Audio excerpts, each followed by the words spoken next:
Midsummer, an ancient pagan festival celebrated globally, is easy to sense as the June evenings lengthen towards the longest day, a time marked around the world for millennia, while solstice celebrations evolved with cultural and religious shifts.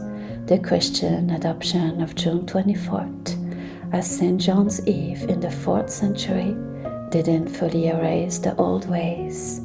In fact, St. John's feast, especially in Europe, remains one of the most visibly pagan Christian celebrations, suggesting the Church's struggle to suppress the traditional fires in joyful chaos.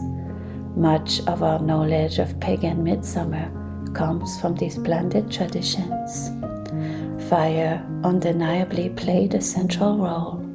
Across landscapes, bonfires were lit and people leaped through the flames in a ritual act believed to ward off evil and ensure protection for the coming year. A particularly evocative tradition survived in Ireland until the 19th century, the kindling of the grimly named bonfires.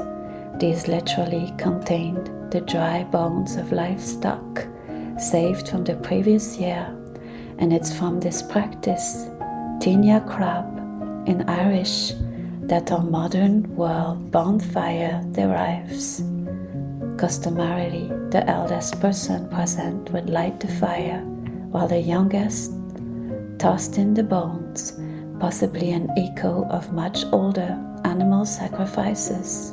These fires, whether containing bones or not, were part of a wider European complex of Midsummer and St. John's Eve traditions. Ritual actions and charms were employed specifically to protect against harm, especially from the supernatural realm of fairy, considered a particular danger at this liminal time of year. Hedge witches and folk healers knew this eve and night were prime times to gather potent herbs for charms and cures, believing the plants absorbed a unique, mysterious fairy influence on this holy day.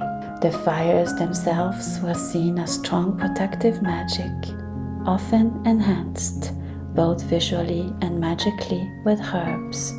Mugwort, tossed into the flames, for example, burns with a distinct purplish hue, and leaping through these colored flames added another layer of significance. If you've ever burned driftwood or recall basic chemistry, you'll know certain compounds create vivid colors. This undoubtedly amplified the sense of ceremony and otherworldly magic. For more on these cross-cultural uses of mugwort, see my related video. Happy Midsummer!